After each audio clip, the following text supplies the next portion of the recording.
मुंहिंजी मजाज़ी खुदा सिटूं फ्राक हाले पुटो। वॾे आवाज़ में ॻाल्हाईंदो आहियां त उहा दीवार थी वेंदी आहे। राति जो उहो पंहिंजी निंड मुंहिंजी मानी जे छॿीअ हेठां रखंदी आहे। मुंहिंजो चुश्मो गुम थी वेंदो आहे।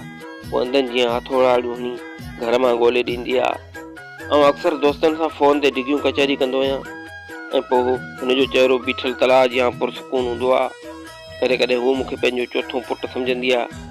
पंहिंजे ज़ेवरनि खां वधीक हू मुंहिंजा किताब संभाले रखंदी आहे। घर अंदरि नज़म लिखणु लॻंदो आहियां। हू ॿाहिरि विरांडे में वञी रली विधारणु लॻंदी आहे। रोज़ा आऊं रखंदो आहियां ऐं शाम खां पोइ सवाबु हिनखे मिलणु शुरू थी वेंदो आहे। जॾहिं खां मूं घर हलाइण लाइ समूरो पघार हवाले कयो आहे, तॾहिं खां महीने जी आख़िरी तारीख़नि में मूंखे पट सट ऐं पिन सिन नाहे करणी पवंदी।